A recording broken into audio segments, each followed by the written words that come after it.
Music still playing? Oh, hello. Good evening, everybody. And welcome to another episode of Talking TSR with myself, Chris, and my co-host to my virtual right or left, depending on what happens with Zoom at this particular moment, will be Rick. How you doing, folks? Thanks for joining us.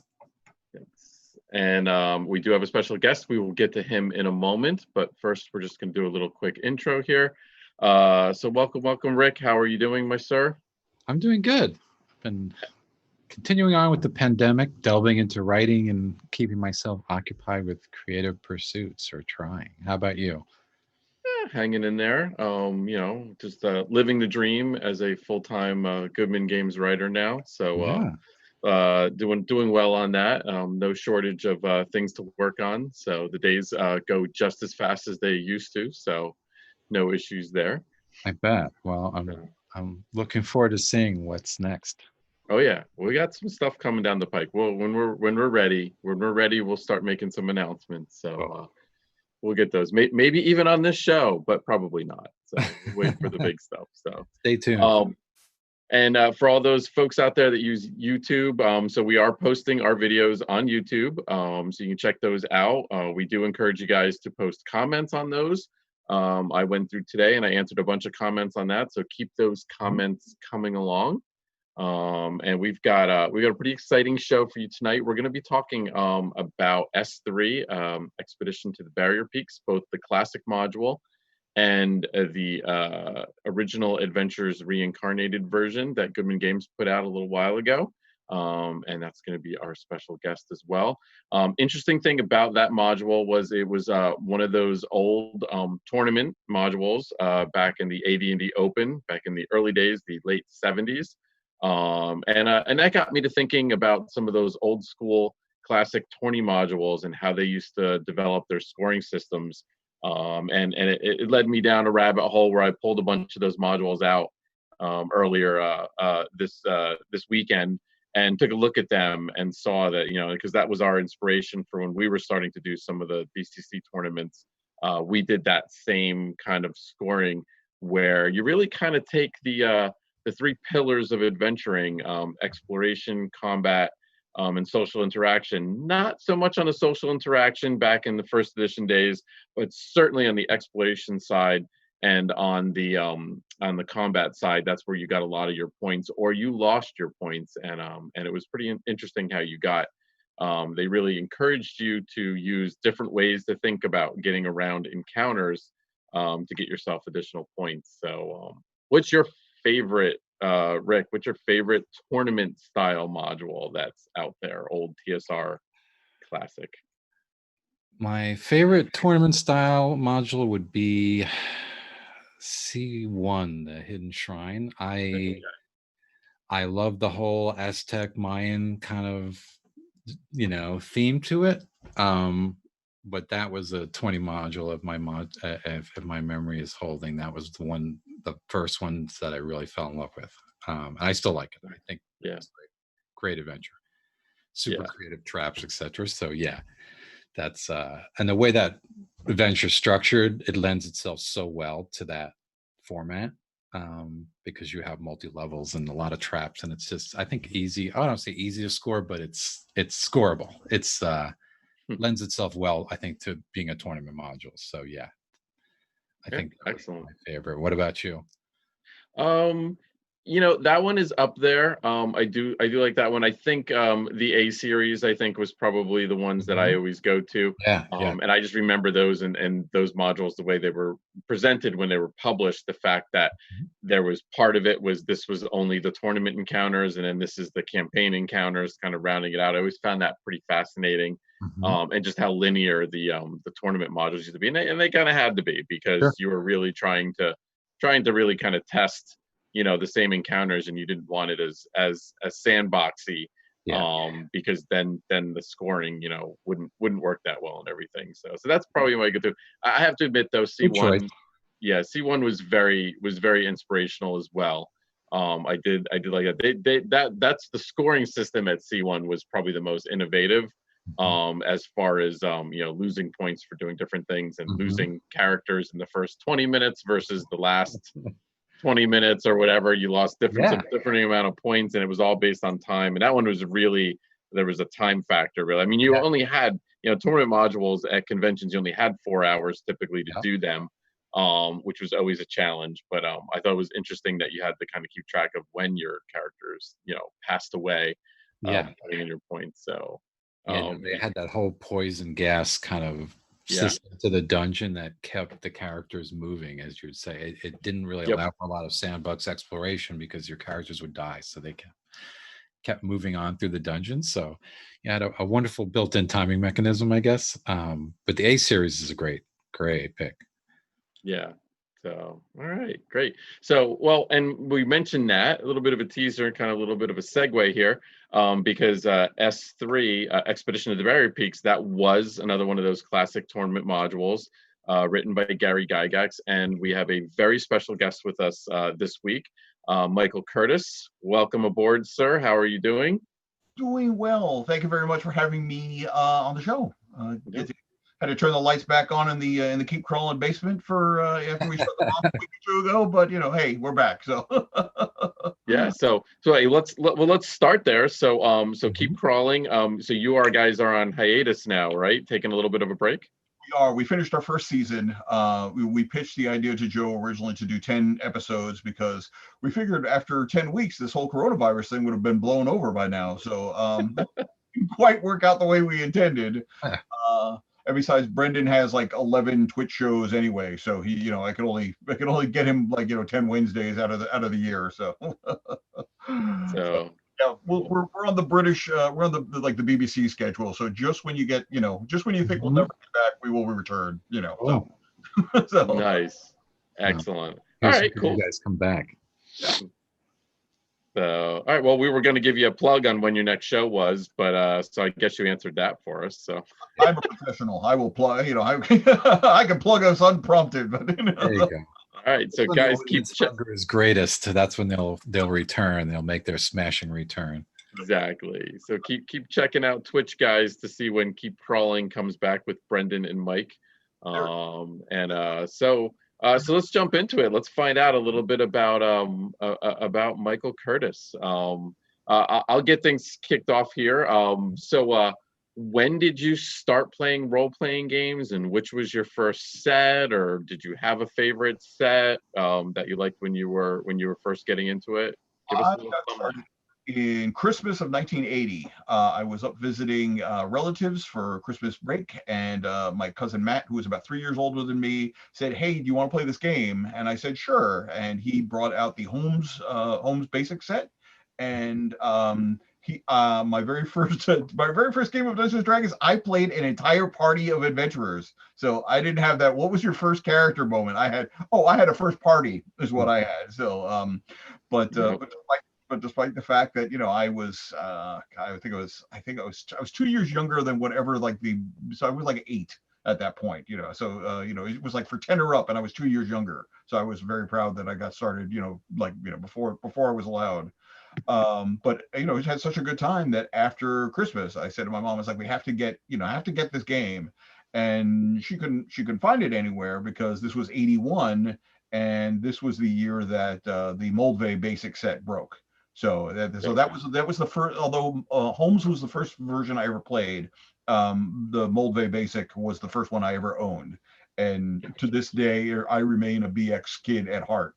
That's my go-to version. I'm a simple man because it has all the framework I need. With that, if I can just add stuff to it. So, Oh, nice. Cool. Well, so you predate me for gaming about a month. Okay. So yeah, I was February 81. So that is ironic that we're all like right in that same general area, like right, within almost within like months, basically. Yeah, it's like a 6-month span or something. Yeah, I mean that's absolutely amazing. So love that. So love it that you played with the Holmes set, but your first one was the Moldvay set. So Moldvay was my first one. My mom got it from Sears and Roebuck. She used to work there. So yeah, awesome. You couldn't avoid that set. That was just at the very start of the fad. So yeah. Exactly. So, all right. So, when did you start working with Goodman Games, and what are some of the products you've worked on? I started officially in 2008, I believe, because I had a blog at that point. This was at the point the old school Renaissance was kind of really getting going, and I had just come back to the hobby, and everyone was doing cool stuff at the time. So I had a blog, and I said, all right, well, let me just write some stuff on the blog. And I did a little thing which I thought, oh, this way I can take 2 weeks off of having to post everything. And I wrote this thing called the Dungeon Alphabet, which were the 20 odd tropes of dungeon crawling, and put that on the blog. And I got an email from this Joe Goodman character, and he was like, "Have you ever thought about expanding this into like a full dungeon, a full like role playing supplement?" So I looked around and made sure the guy was legit, and then I said, "Yeah, sure, let's. That sounds like fun. Let's do that." So the Dungeon Alphabet was like my first Goodman product, and I teased Joe that I am the test pilot for DCC RPG, because it's like everything that DCC RPG does from that point on is like the before the Dungeon Alphabet, you guys know, like the old 3.5 modules, it was all like inline art, like everything was like like quarter page and everything like that. Yep. So with the Dungeon Alphabet, like, can we do bleed art, so like spreads across like it's like 2 columns, or loops around and all the rest of that stuff.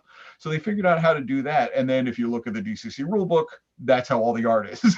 So it's just like the first box set we did from DCC was the Chain Coffin, which I did, and then it's like, oh, and then Harley had the Purple Planet came out. So it's this ongoing joke is that I've become the Goodman game test pilot. I go out of the plane first, or up in the air first, and this way if it crashes, nobody misses me. So oh my god. Well, yeah, that's how I great. started. And so tell me a little bit about Dungeon Alphabet, because that is a fascinating product that I don't think a lot of people really know a whole lot about it. I mean, when you first say the title, the first thing I think of is it's a kid's coloring book. I mean, right off the bat, but clearly it's not as soon as you start flipping through that artwork. No, it's not. It's basically was just like I said, it began as a framework for a series of articles. So we just took like the basic of every child reader. A is for apple, B is for ball, except we did it with a dungeon motif. So like A is for altars, B is for books, C is for caves.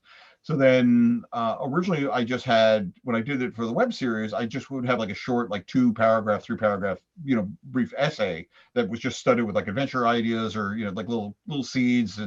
But then Joe said, let's expand that. So then each article also got a random table. So, if like, okay, we have to have an altar in here, like I want to put an altar in the temple. And then you could say, all right, you roll on the table and you can figure out what like strange properties the altar might have, or like what it's made out of, or, so it's really was designed to be system neutral and a springboard for ideas. It wasn't like, okay, this is how you design adventure. This is just like, I need to do something funky with a cave. Let me roll on this, So a lot of the inspiration, comes from the old solitaire dungeons from the back of the old DMG, where, which is just like, okay, what's this special feature, or the BX, or the Goodman, the Mulvey BX, how to design a dungeon, where there was like the special, the special table where you wrote key things, like, oh, poisonous gas, or the statue sings and dances or something. So that's that's my old school roads basically came out from that into the dungeon. Oh, that's great. And it's funny you say that, because Gygax was so fond of tables. You took the words right out of my mouth. Yes, tables and sub-tables. And yeah, if you go to the appendixes in the DMG, right?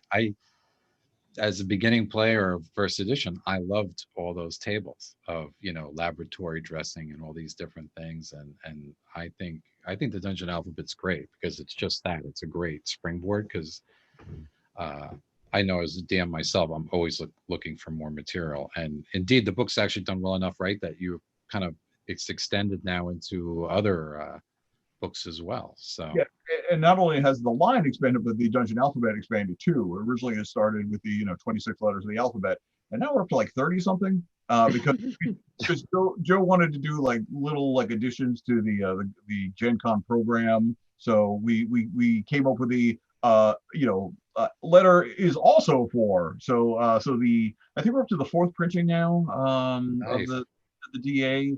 So that like it's like some of the letters have multiple entries now. So I think eventually, if people keep buying, we might end up with 52 letters in the alphabet somehow.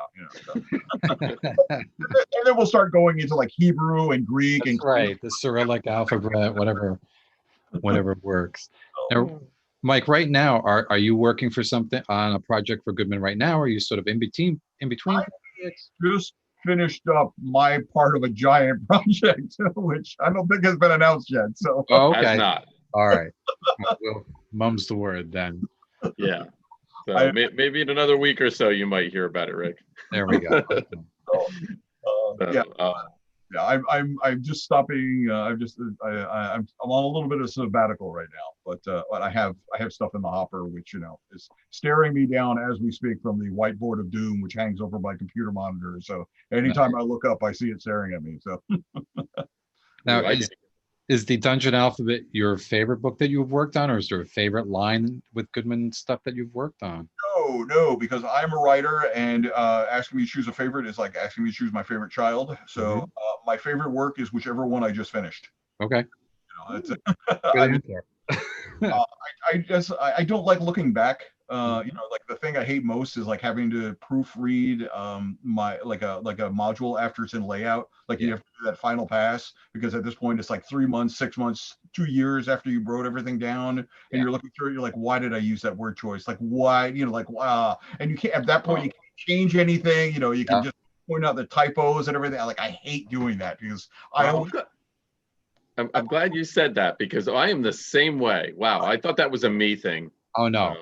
I think that's one of the golden rules of writing, in that I used to like to tell people that I would proofread chapter 1 while I was writing chapter 4, because you can get, I don't think people who don't write maybe don't understand that you can get too close to the material. I think that if you're writing something, the mistakes will almost, you won't see them because you've got the material in your head and you know how it's supposed to sound. And I think you don't even see those mistakes.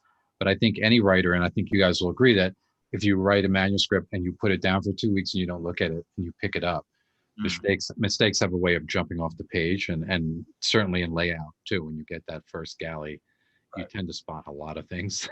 So I hear you on that, Mike. And I always hope that I'm just improving as a writer. So I'm hoping that I'm actually a better writer when I'm looking at it in layout than I was when I wrote the thing in the first place. So So all right, I'm gonna throw you for a zinger here, Michael. So I want to hear about Stonehell Dungeon. Stonehell Dungeon. So Yes. Stonehell Dungeon and Dungeon Alphabet are actually, I call them their sibling products. So Okay. one of the things when I came back into the hobby in 2008, I realized that I had never done an old school D&D 10 level mega dungeon, sprawling, thing. Like I wrote a couple smaller ones, but they were always like one sheet of graph paper. That was just because that's all we had time to. But since the old school Renaissance was about going back in the roots and everything, I said, all right, so like I can't consider myself a true, DM, game master, labyrinth lord, whatever you want to do until I do that's my masterpiece. My like in the old guild terms, before you're a journeyman and then you have to do your masterpiece before you can be considered a master of the craft. So I said, all right. So I said I want to do that, but I always got stumbled because it was always just such a big undertaking, and you get like writing paragraph after paragraph of room descriptions, and this was after Undermountain. Now, I mean, Undermountain is a great adventure, but like being able to run that on the fly, there's some encounters in there which are literally like 10 paragraphs and then stat blocks on top of it, and so while I was involved kind of with the OSR blog, there was a couple other guys at that point, Sham and Mike Chigowitz. They basically, between the three of us, basically the idea of the 1-page dungeon came up, which was basically anywhere from like 20 to 30 room dungeon where you just had an encounter and you would have like literally like one sentence who would just describe the room, and then you could just riff off that. So I started playing around with that idea, and I was like, hey, this is something I could actually do, because it's because I'm lazy, I don't want to write out an entire thing, and I want something that's easy for me to reference at the table. So I started doing that, and I did the first 5 levels of it, which became Stonehell. And I was working on that right about the same time I was working in the Dungeon Alphabet. So, you know, they fed back and forth to one another. So I always call them that they're related products. So I self-published Stonehill through Lulu at the time. So this was more than 10 years ago. 2009 it was released. So it's been out for 11 years now. And it still sells. You know, it feels like, you know, people are rediscovering it all the time. Like sometimes it'll slow down and then suddenly, you know, somebody will mention it somewhere on some forum that I'm not even aware of. And, you know, then it sells like hotcakes again for, you know, 4 months or whatever. And so, so yeah, and then since it was going to be a 10-level dungeon, the first book covers the first 5 and then the surface level on top of it. And then it took me, I want to say 2 or 3 years to finish up the second part of it, because by that time I was basically freelancing for Goodman full time. And, you know, when you know, if there's a project that somebody else is paying for you and a project that, you know, you're doing for yourself, the one that somebody else is paying for you always gets like top billing. Always. So I finally managed to publish both versions of Stonehill, and, you know, they're still, you know, available and they still sell, and I still get very nice emails from people saying this is the, you know, the greatest mega dungeon I've ever seen, because I don't have to read it and memorize 10 paragraphs of room descriptions and everything. I can literally, like, you know, like, okay, we're going to play it, and just open it up and I can just look at it literally as I'm running and just say, okay, this room is, you know, this room is this. I use 3 adjectives to describe it and then let the game master just kind of riff off that, you know. So cool. So I did not know about that product until I think it was a couple of months ago. I think I stumbled across it and I was like, hey, Mike Curtis, I know this guy. So, and I'm like, I got to ask you about that sometime. And then I figured, well, I'll wait till I have you on our show and I'll ask you then. Yeah, it's written for Labyrinth Lord, but I've had people who are running it 5e. I've had people who are running it through Dungeon Crawl Classics. I've had, you know, I mean, it gets so stripped down that, you know, I mean, it's kind of like what we do for the, you know, for the OAR line. It says, okay, well, you know, there's bugbears. Well, what stat block am I going to use for bugbears? Which depends on which monster menu you pull off the shelf, you know. Yep. So cool, excellent. Yeah. All right. Any other follow-up questions we have for Mike before we start diving into S3? I think we can dive into it. Let's do it. All right. So, well, so we're going to talk about S3 Expedition to the Barrier Peaks, and we got a little thing. I think we're going to talk about the original module first, and then I think we're going to jump into the OR version of it, so we can talk a little bit about some of the different things that we've done for the module to kind of enhance not the expectation, but the experience, I guess. Experience, expedition, boy, they're awfully close to each other. So all right, so let's get into it. So the original module, and I've got my copy right here. There we Everybody go. kind of remembers that classic artwork. Errol Otis. Yes, you can never go wrong with putting him. If it's got Errol Otis on the cover, it's worth buying. I think that's the rule. If I'm correct, that is also the only one of like the original first edition modules that has a black cover, which is, you know, kind of metal. Yeah. It's like, you know, everything else is that 70s kind of pastel a little bit. Yeah. Like there's like a black cover, red lettering, like, you know. Yeah. And it works. It works. It does work. Yeah. Yeah, it does work for it. I think you don't. I don't think you go to the black cover too many instances, but no. I think that one, it definitely works. I think the first thing that I want to comment on about it is the artwork in this module. Now, and again, everybody knows, well, not everybody knows, but most people know that I'm not a big fan of mixing my genres. I don't like my chocolate and my peanut butter mixed up. I don't like my sci-fi and my fantasy mixed up. Yeah. But I'm clearly in the minority on this, because this is a very well-loved module, and it's on everybody's top 10 list and probably on most people's top 5 lists when you get right down to it as far as enjoyment factor. I mean, you take a 10th level fighter and give him a laser gun. I mean, it's like, it doesn't get much better than that. Or as I think Tim Kask said it best, or somebody said it best, you know, it's like robots and veggie pygmies, you know, whereas it doesn't get much better than that. There you go. But I just love the artwork. I will admit, it has probably got some of the best artwork of any of the classic modules. And I'm not just talking about the handouts, the illustrations where when you open up the door, this is what you see. I mean, there's a whole booklet of those, which is great. But just the artwork of in the module itself, there's some great things. The cover piece in the front, where you've kind of got this you know, you've got all the characters standing in this very heroic pose, very Star Wars like pose, with all the different cut scenes around it. And that's another Errol Owens one. And then as we were talking, this is great, as Michael was talking earlier about the bleeding artwork, they did some very first attempts of that. In one of the books, I think it's in about the middle of the book, when you open it up, there's like a middle piece of artwork, and then there's, you know, one line of text on one side, one on the other side. There's a couple of interesting like almost like it's a quarter page piece, but it takes the top eighth of a page. So they did some definitely different things.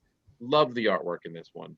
And you know, it's got a good mix of artists too. I think that's the really what blew me away is, you know, not only do you have Errol Otis, but you have several classic artists that are rendering some just really cool images. You know, to me, there's pictures like, I think on the, I don't have it in front of me, but the initial image on the inside cover is, you know, Mind Flayer is basically wielding a laser pistol or a blaster pistol and a grenade. I think he's got a grenade in his hand and he's ready to throw it. And it's just, there we go.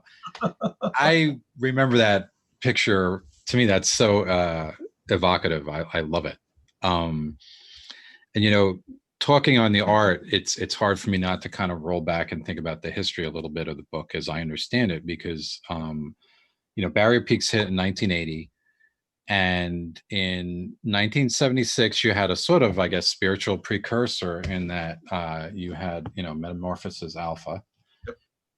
And at that time, as I understand the story, TSR and Gygax, they weren't sure how people would receive this. You know, it hadn't been really convention tested in a big way at that point in 76. And certainly TSR at that time, or that period from, I would say, 76 to 80, they had a lot of different genre kind of bending things coming out. They had, you know, eventually they came out Gamma World in 78, and they had Boot Hill, and they had, you know, Star Frontiers, and all these different things were hitting. But initially, I think with the Metamorphosis Alpha, as I understand it, there was some apprehension. So there was a push to do some sort of sci-fi tournament module at, it would be, I guess, Origins 2 in 76.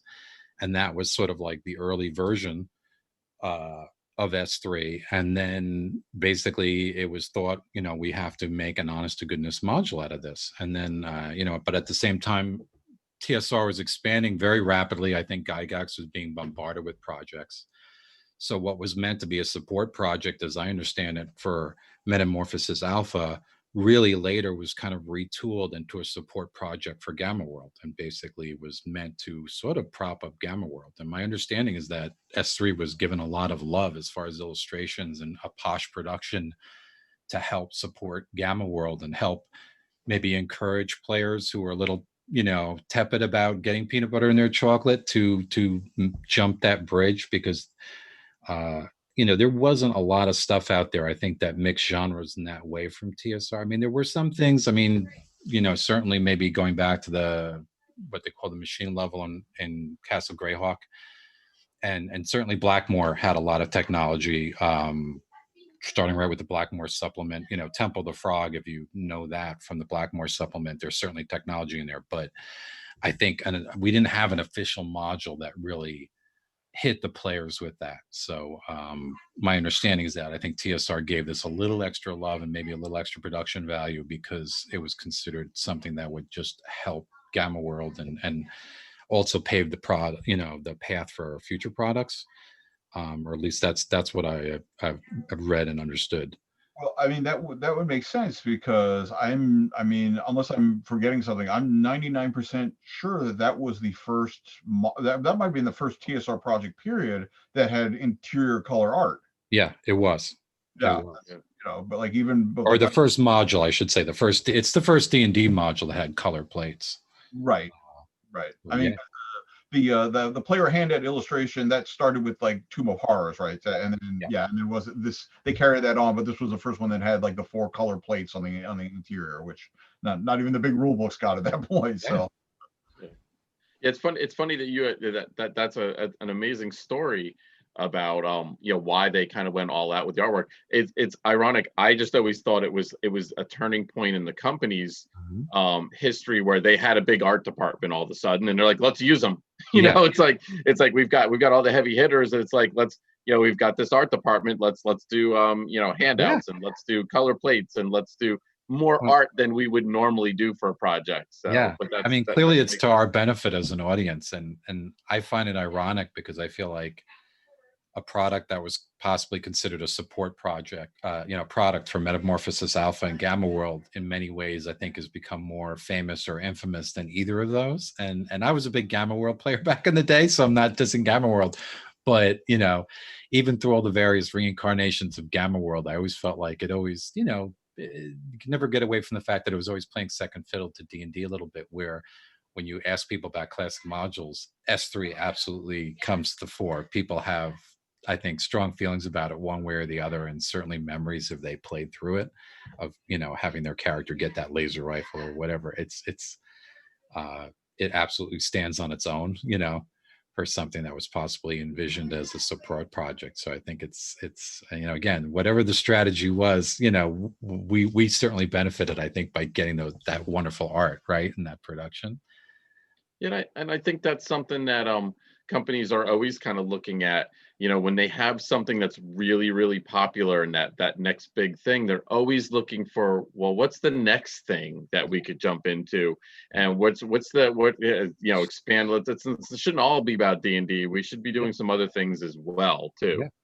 Mm. Um, And you know, I think that's Gygax part was, of it. you know, he was very open-minded. If you look at the different things he Yeah. dabbled in or wrote, even the two modules he wrote that were kind of based on Alice in Wonderland and Through the Looking Glass, he blended that kind of weird, you know, a childhood book or this really crazy off the wall, you know, Lewis Carroll work with D&D and melded those in a module. So he was certainly willing to experiment and, you know, throw, you know, genre mixing things out there at people. And there were some classic characters like Heward and characters like that were played by some of those very venerable players that mixed technology. Like, you know, Heward had a six iron, or, you know, and that kind of thing. So yeah, I think it's fascinating that, you know, and I'm like you, Chris. I don't, by nature, I don't mix peanut butter in my chocolate.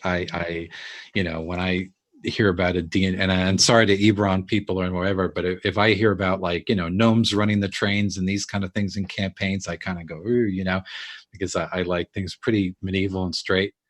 And yet at the same time, I fell in love with this book as a kid. So it's, you know, go figure.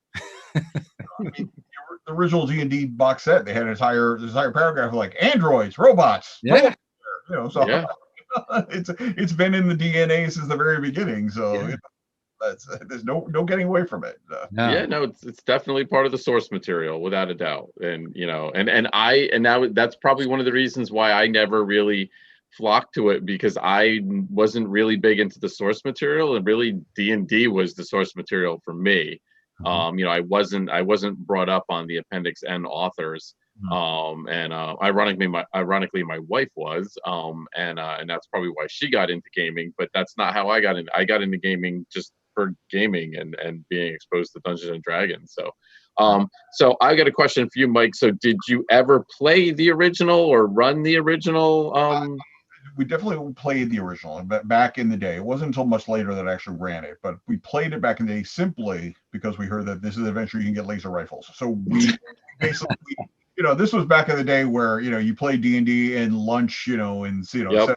seventh grade or something like that. So you would have like 30-40 minutes to play, and there would be, you know, you get together at the lunch table and, you know, chow down, and then, you know, just bring out the character sheets, and they were all smeared with chocolate milk and all the rest of that stuff. And, you know, we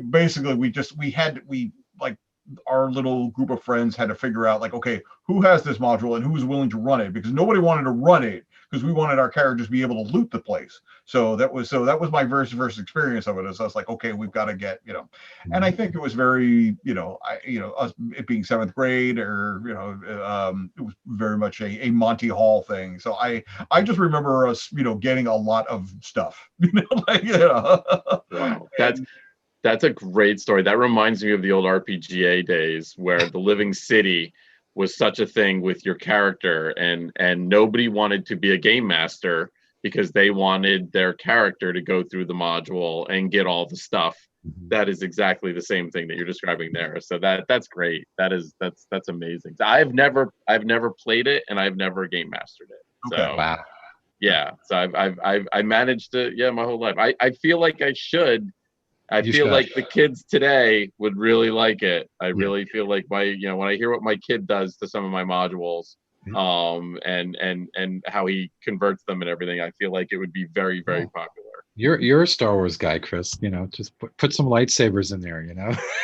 Yeah, I know. But like I said, if I want Star Wars, I want Star Wars. I used to play to play the Star Wars role-playing game religiously. That's how I got my start. So I kind of had to play that one. And it's funny.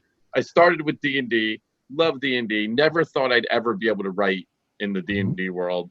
Got in Star Wars, was such a huge Star Wars fan, thought that was all right, this is what I'm going to do and everything. And then when I finally broke in back into D&D, then I've really kind of not looked back. I've kind of really, from a writing standpoint, because I'll be honest with you, writing in the Star Wars universe it's harsh. It's harsh. To talk about fans and fans that know a lot. That was working. Oh my God, working those booths, West End Games. I used to tell Joe, was just like, wow, you really like working the booth and everything. And I'm like, let me tell you, I'm like, after you've done a couple years working the Star Wars booth at West End Games, and like you just can't hear enough, and you just want to gouge your ears out about Ewok lightsaber battles and and everything. But I'm telling you, and it's like it's pleasurable to meet and talk to you. Not that the Star Wars fans are that bad, but they're a different breed. They are a different breed without a doubt.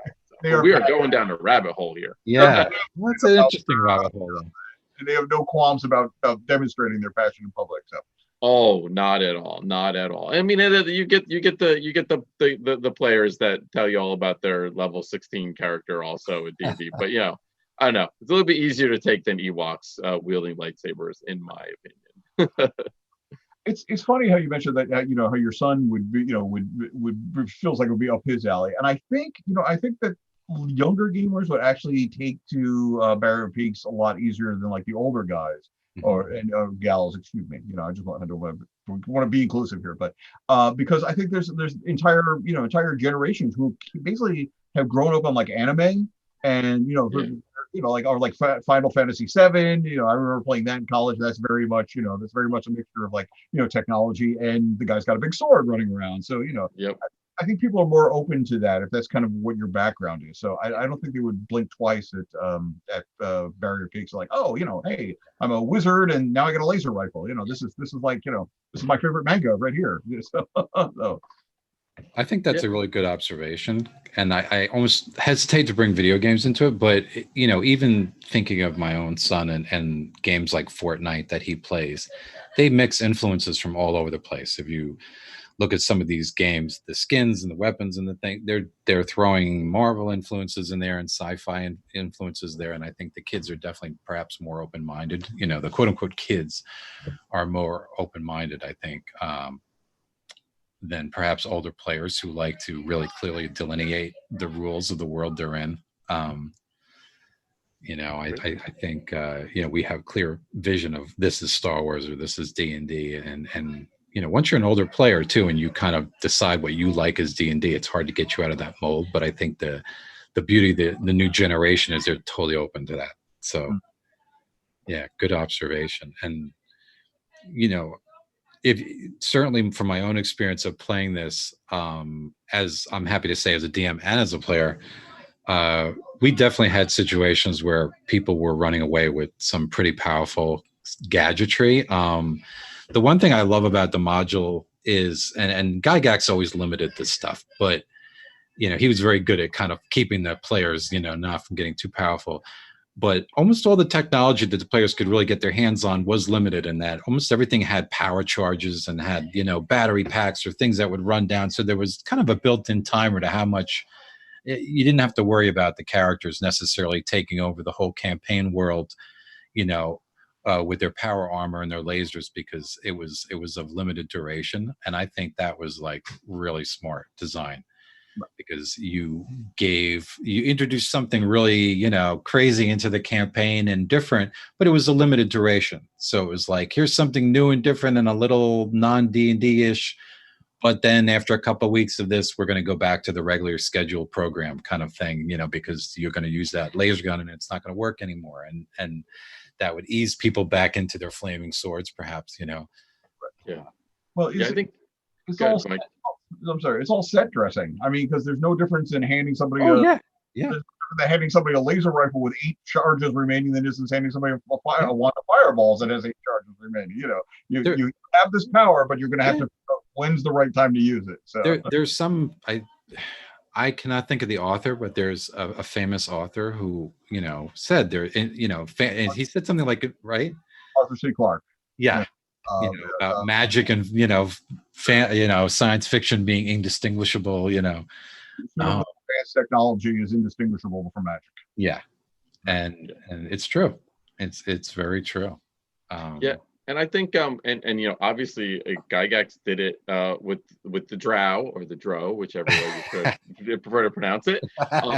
With their weapons and their armor, they had +1 to +5 weapons and armor, and then you could grab all that stuff and use it, but as soon as it hits sunlight, as soon as you bring it up out of the Underdark, it's going to rust and it's not going to be used to. So again, in that small dose, it's like, it's like, and every single, the lowest level fighter had +1 short sword, +1 chainmail, +1 shield, as a way to make them, a harder encounter, obviously. And obviously, Gygax thought, well, the problem's going to be is they're going to take that stuff. It's like, okay, well, I'll let them have that and play with it, because Underdark's a dangerous place and resources are difficult. But as soon as they get to the surface world, a month later, it's all gone. So I think that's definitely it. He definitely had an eye for rules and for balance. I think you can see that with the original character classes and how all the character classes are really so asymmetrical, but they were all balanced pretty well at the end of the day. Even though sometimes they didn't seem like it, at some levels they probably weren't, but still, it was a masterful job of crafting rules, without a doubt. Yeah, I think that was good. So let's kind of dive into original Adventures Reincarnated. So let's give a little thumbnail sketch, if you will, Michael, of some of the new material that you were able to design for the project. Okay, all right. This was a challenge to do this with, because if anybody has seen any of the other Aura lines, that we like to expand on some of the places, some of the the darkened corridors which were laid down but nobody ever did anything with.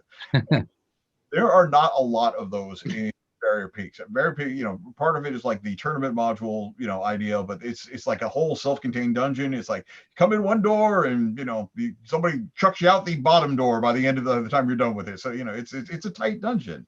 So so I kind of sat back and went back and forth, like, okay, how am I gonna elaborate on this? And since it is a convention adventure, it's basically you get this like elaborate classic setup. It's like raiders are attacking the frontier and destroying the settlements and like siege to stuff. Go deal with it. And that's fine if you're just going into the dungeon for 4 hours. But if you want to really, I said the actual adventure itself doesn't really describe what's up with these raiders or why they're raiding or anything like that. So I said, aha, this is my hook. So since that's never covered in the adventure, I said, all right, let's cover it. So I added a 7th level to the spaceship, and that is basically this is where this is why all this is going on, and here's how you can stop it. So that was basically the start of where I was going to elaborate on, and so that gave me plenty of room to play around with stuff. And give a sense of like a victory condition, which is not necessarily like, okay, we got out of there and we have laser guns. This is like a clear, like, aha, we have fixed the problem, we can go away now, or we're now standing in a smoldering ruin where a spaceship used to be. It can go either way. Yeah. So if you can't solve it by thinking, you can solve it by inadvertently creating a nuclear meltdown. So so that started with that, and then I got to play with other ideas based on that. We kind of we gave the I described the overland area, you know, the immediate wilderness area around the spaceship. So you can, but half the fun is finding the spaceship in the first place. And, you know, you might inadvertently, you know, poke the wrong cave, or, you know, meet somebody you shouldn't meet, or run into those raiders who are, you know, laying siege to everything. You know, that was kind of once I had that general gist down, everything just started to snowball, and before you know it, we had an ore project. So, you know, that wilderness, the overland journey part, very much inspired by S4, I assume. No, I just, you know, I basically, really? I was basically, if it was subconscious. I was playing around with a hex map and said, okay, I need like a line of forts, and like the river is going to be the dividing line between, you know, where civilization ends and where the weirdness begins. So, and, you know, and then I was just like, okay, because there are classic monsters in S3, but there aren't like classic monsters, because, you know, because Gygax had a very strict parameter to like what he wanted to include, which was going to be like all the weird monsters, which are now classics. But, you know, by the time were pretty much unknown. So I got a chance. It's like, you know, it's Dungeons and Dragons. Let's throw a dragon in there. You know, let's play around with some giants. You know, let's add some other stuff. And you know, so that's more where it came of, because I knew once I got into the ship, I had a limited palette of monsters I could play with. Yeah, very much so. Cool. Excellent. Yeah. Inspirations for your design. So when you're tackling a project like this, and this is a little bit strange, there's a little bit unusual one in the fact that you've got your two genres being mixed here. But so do you reach out for some inspirations? Did you review any author's material to try and get the feel, to kind of get into the mojo of it, or anything in that regard? Nothing set. I mean, I reread the module, and I said I made extensive notes on here, like, okay, what's this idea? I remember after it was announced, there were a lot of people on some of the forums were like, oh, you know, like, I hope they incorporate the stuff that was written in Dungeon Magazine, you know, like Dungeon Magazine, you know, 87 or something like that. I'm like, I have never seen Dungeon Magazine 87, you know. I do remember that when we announced it, they came out with I think it was an Extra Life. Wizards put out an Extra Life PDF that was tied into the Barrier Peaks. I was like, but I got that, and I said, okay. I said, nothing they've done in here is something that I'm going to cover. So it was more of a case of making sure that, you know, CYA, you know, make sure that I wasn't inadvertently stepping on anything that Wizards was already, you know, intending on doing. I mean, inspiration basically came from like what Gygax had laid down, because you want to be true to what he had, you know, like, you know, if you've ever seen the original module, you know that the thing is filled with oids, you know, because this was very 70s, so there was Ratoids, and there were gorilloids and baboonoids, and so of course I had to get a couple of oids in there, you know, which if I was doing it for a module now would be completely something else, but, you know, I wanted to be very honest with that tone. And Mike, you know, as you say, kind of you're trying to cleave close to the original material and Gygax's intent. Were there any elements of this when you were translating this for 5th edition use in the OR product that you realized really kind of needed work, or really needed extra work or extra love to, you know, bridge them into 5th edition use or modern sensibilities? There are two things that we had a discussion. Well, one thing we had a discussion about kind of in-house when we were going into it. The idea originally, we're like, how are we going to handle technology? Because, you know, I mean, because this was written in, you know, early 70s, published in 80, so that's literally 40 years ago. And, you know, it's like watching Star Wars again. It's like, you know, the data tapes, you know, like the data tapes, you know, like they have the Death Star plans on Betamax. Like, what's going on here? So, you know, technology advances so fast, and the technology in Barrier Peaks is very much, you know, like, it's the late 70s. Let's imagine what the future is going to look like. And read any classic science fiction, you know, we were wrong. You know, if you read Cyberpunk, you're like, we were wrong. But so we were like, okay, all right, so how are we going to do technology? Do we go back and do we like revamp the technology stuff, and like, so make it so, like, do we start introducing like nanobots and like all the hip stuff now? Or or do we keep that like 70s clunky aesthetic? And we talked about it very briefly, and then we realized that if you change the technology and make it more up to date yet futuristic, you're going to run into the same problem 20, 40 years down the problem, because anything we're imagining now, we're going to be wrong about. You know, I'm not a futurist, so I'm just, you know, like I have to read it. Like if I read an issue of Omni, you know, that's the best I have of like what the future is going to look like. But we realize is that by actually going back, we get to do the same thing that we would have done to make it incomprehensible. And the great thing about it is that there's a library aboard the ship which has microfilm readers. And, you know, and we were like, okay, if you are 15 years old, you're 14 years old, you know, you've just gotten involved in D&D 5, and somebody just is describing these strange devices in this room.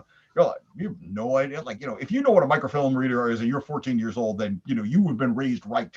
But, you know, you know, so it becomes indecipherable, but for a completely different reason. Yeah. So that was one of the things that we had to keep in mind when we were doing the conversion, and we decided, I think we did the right way. And if you think about it more and more, that's something that actually Gygax was genius about, because all the technology that existed in the book are they're player traps is what they are. Oh yeah. It's, you know, it's like nothing really looks like what you would imagine it to be. Even if you look at some of the illustrations, and I wish, you know, we had more to throw up on the screen. I know there's an illustration, and again, I'm going purely by memory. There's an illustration of the needler gun, and then there's also a paralysis pistol. And the paralysis pistol, there's an illustration of a person, you know, kind of holding it like a pistol, and they've got the pointed end is supposed to point toward the person shooting it, and the blunt sort of bulb end is supposed to be the shooting end. And if you look at it, it looks like it would go exactly opposite. Like at least two of the guns are basically set up so you shoot yourself with the gun, you know, I think, as a player. So yeah, I remember looking at those illustrations and being like, this is a trap. The hand grenade looks like a remote control like, you know, crossed with an egg timer. You know, you're like, it does not look like what you imagine like a fragmentation grenade to look like. You're like, oh, I'm going to play with this thing, and there goes the barbarian. You know, I mean, so I mean, even the laser rifle looks like, you know, like a construction light that's just on top of your shoulder. You know, I mean, it's this erector set with like a flashlight on top of it. And, the blaster is that, you know, and but you know, it's good, and you know, they at least Gygax tried to deal with that incomprehensibility with those, you know, kind of famous flowchart tables, and you know, because I don't know what your experience is playing, you know, in the actual play of it, but certainly there is always a little gap between that meta playing, you know, that between what the players are going to guess as to what maybe their characters would really know about laser, because you know, theoretically any player is going to know a little more about laser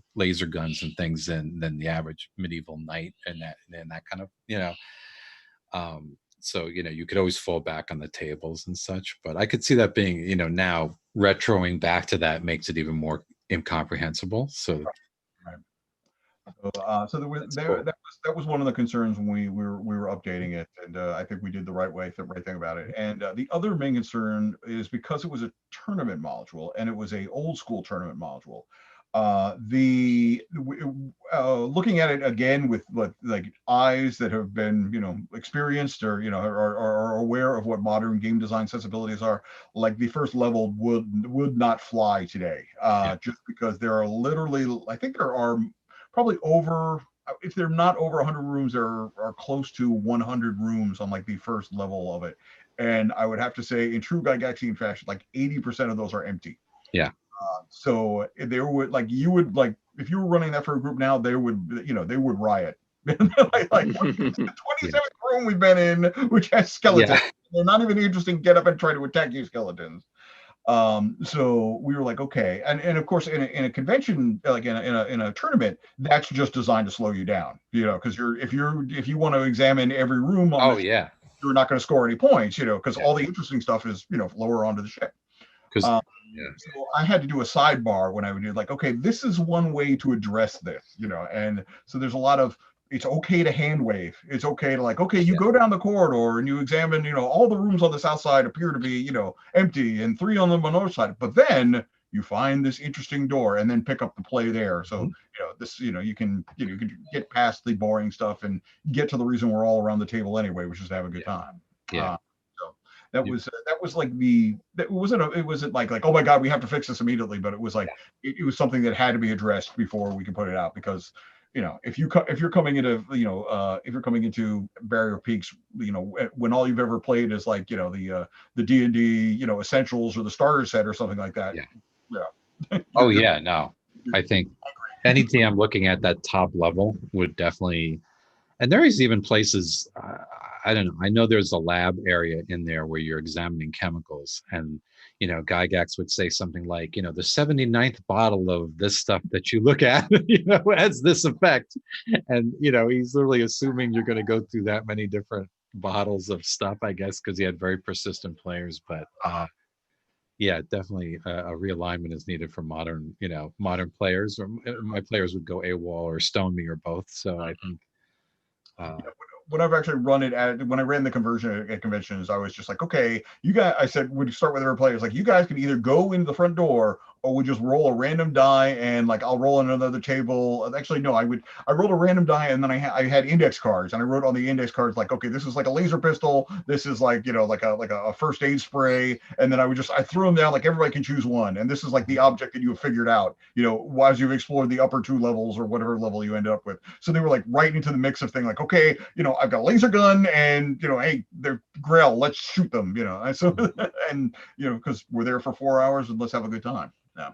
Now, when you did the ore, especially like any new material or fill-in kind of details, did you adjust the difficulty or the balance there? Because the one thing that I think of when I think of S3, frankly, is that place is almost like a giant death trap, and that I like to joke that everything's malfunctioning, except the way it's malfunctioning is it's always going to kill you. Either the robots are going to beat up on you, or the police robots are going to arrest you and put you in a cell and never come back, or the servo robot's going to force you to eat poison food or something. But almost with maybe 1 or 2 exceptions, I think there's 2 androids in the whole place that might heal you or help you, and just about every other thing is malfunctioning in some deadly way.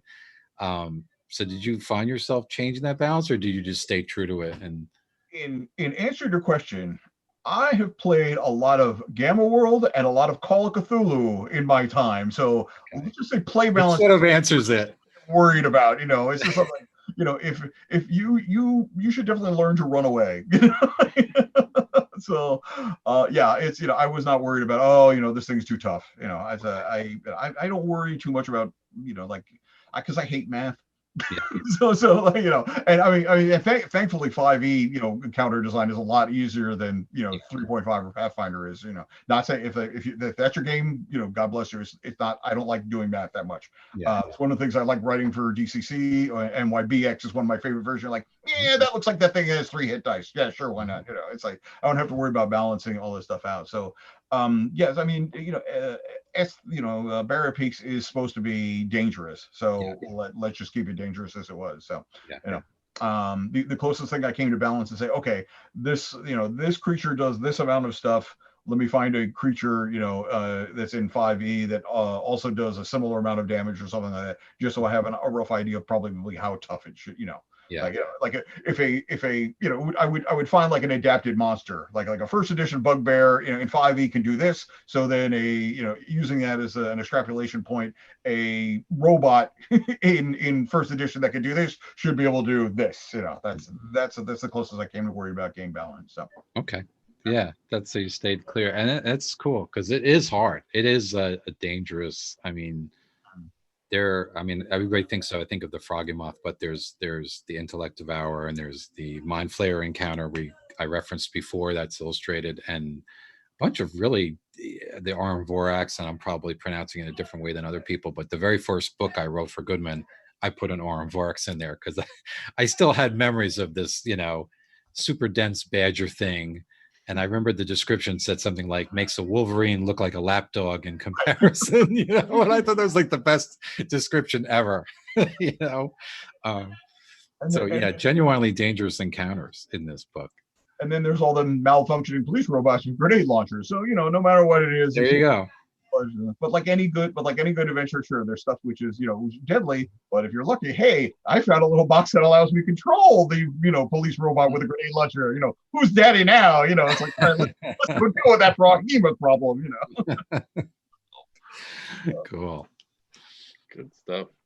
So, all right. Any we're already an hour in here. So, any other parting shots on S3 Expedition of the Barrier Peaks?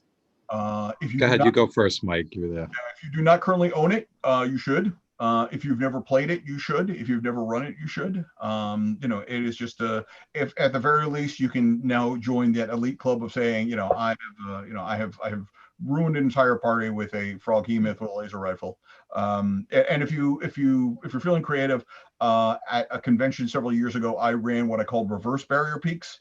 Which is basically I set a bunch of post-apocalyptic mutants into a mega dungeon and gave them laser rifles and hand grenades and stuff. And there's nothing like wiping out an entire layer of kobolds with like a maser rifle. So so wow, that's good. Yeah, I used to fantasize about that with giving a couple stormtroopers E-web repeating blasters and letting them go to town on Ewoks. So yeah, so I could see that. Excellent. So.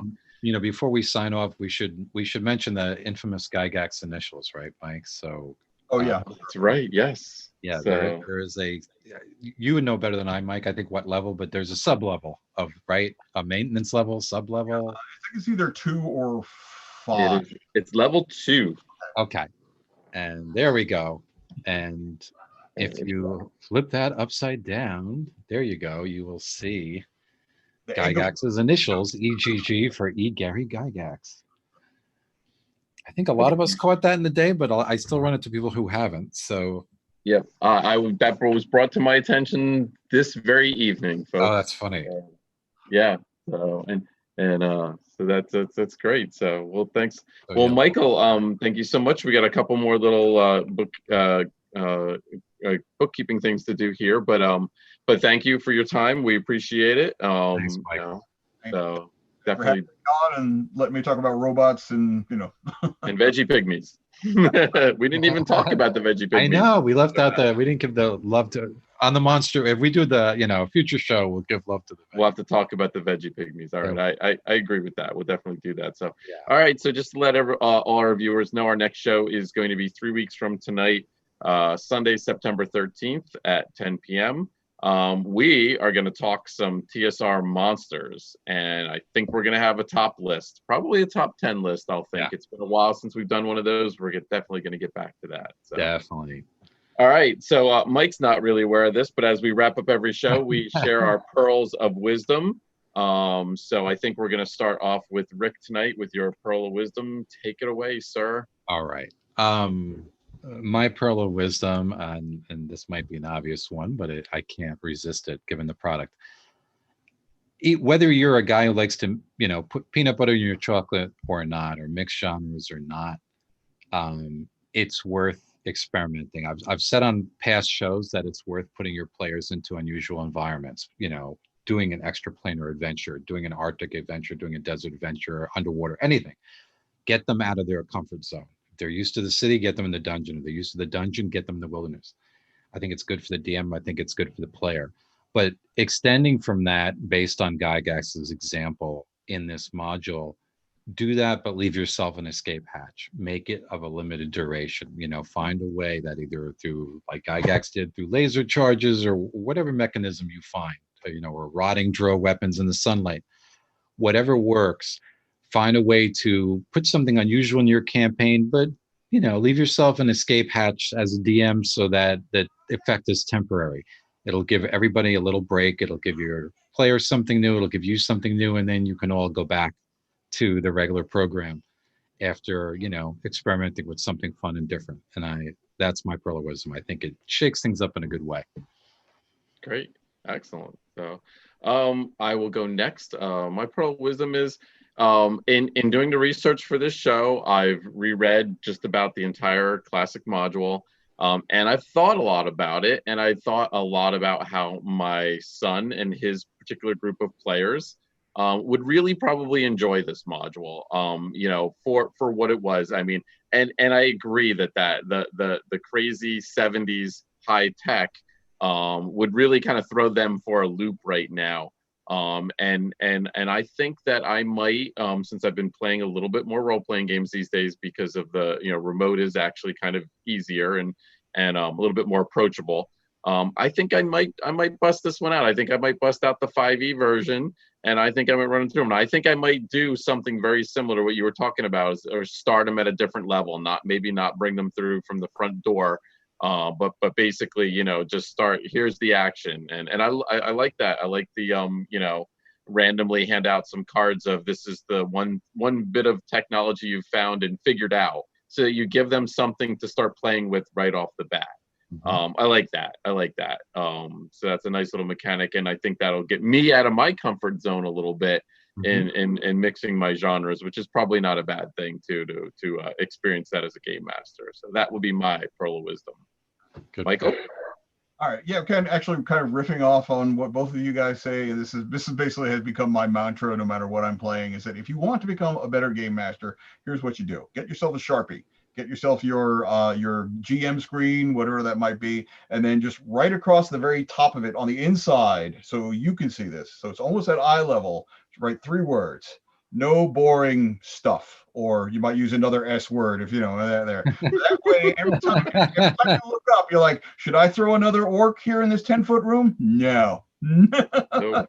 Constantly remind you of that. It'll make you a better game master, you know, one way or the other, you know. And if it might be hard at first, but you know, everything gets easier with practice. So I like that. Yeah, excellent. That is a good. I might write that on my screen tonight. Excellent. All right, gentlemen. Well, thank you so much. We come to the end of another show. We're you know, thank you everybody out there for hanging with us on a Sunday evening. And we look forward to getting back together with everybody in a couple of weeks. And Michael, enjoy. We'll be seeing you around. Yep. Thank you for having me. Take care. All right. Great. Thanks a lot. Good night, everybody. Good night.